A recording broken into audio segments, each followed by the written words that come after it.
The future of work isn't about humans or machines. It's about what they can build together. Welcome to The Debate. Today, we're diving into some material exploring human-bot symbiosis. It's really about the fundamental nature of this emerging partnership where humans provide direction and AI handles the execution. And the central question really is, does this shift genuinely lead to augmented intelligence and more human freedom, as the material suggests?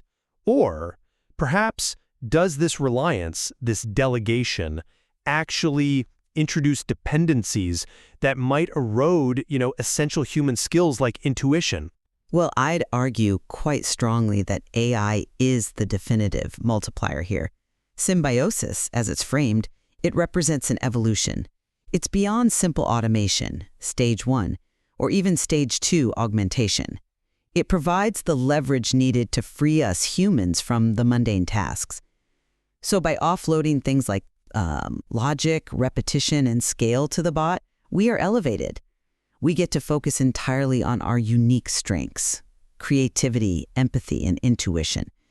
This partnership really could transform professionals into a creative powerhouse or a true strategist. See, I challenge that core assumption, the idea that integration inherently guarantees elevation. I mean, yes, the material notes that the magic happens when humans bring direction and bots bring execution. But the risk I see is that outsourcing the execution part creates this insidious dependence. We're even warned that collaboration requires humans to know how to use it right. But what happens if our digital counterparts automate too much routine?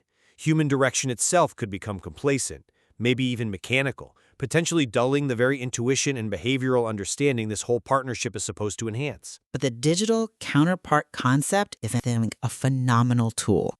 Think of it as a second brain, one that never sleeps, constantly learning, constantly optimizing based on your direction. This seems like the ultimate mechanism for gaining freedom. And we're seeing examples, right? The material mentions things like AI co-pilots helping doctors with rapid diagnostics. This demonstrates that automating routine really does grant us the freedom to think, create, build, and connect, but on a much higher, more strategic level. Essentially, the AI handles the data noise. We get to focus on the signal, the meaning. Okay, I see the appeal.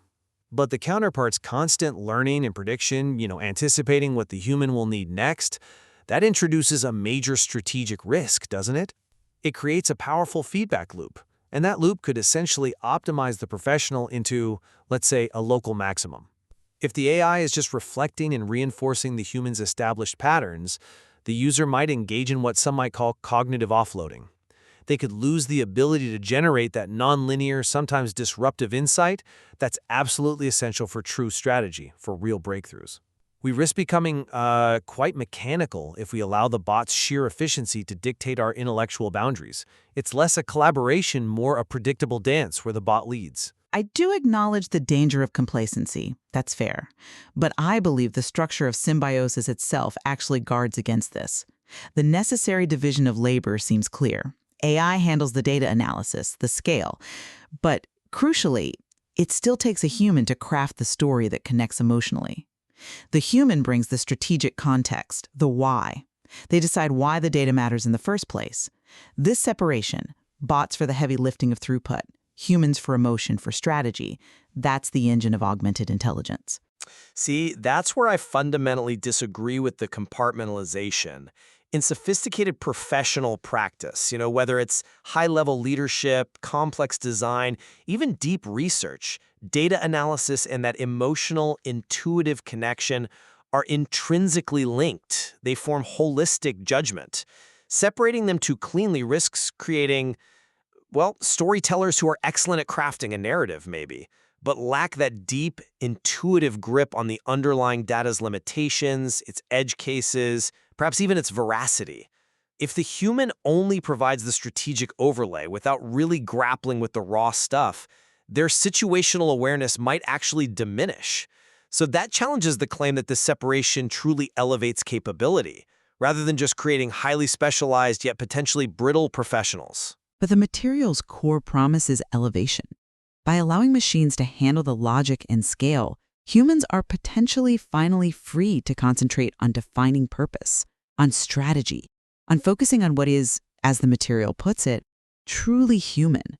This partnership offers a way to transform potential fear of AI into genuine collaboration and, frankly, massive leverage. And while I agree the material makes a powerful, very compelling case for the potential here, the structural risk of dependency remains my central concern. The potential dilution of essential, non-automatable skills, that intuition, that holistic decision-making that's paramount. We have to rigorously test whether this symbiosis is truly reciprocal evolution or if it's just a more advanced, highly optimized form of dependency. Agreed. The critical factor, certainly for the next decade, will indeed be implementation. It's about how we define and how strictly we maintain that uniquely human role of direction against the bot's relentless and growing capacity for execution. Ultimately, listeners must weigh those undeniable promises of leveraged capacity and augmented intelligence against the very real potential for our increasing reliance on automation to perhaps calcify our own cognitive processes. It's a balance we need to watch carefully.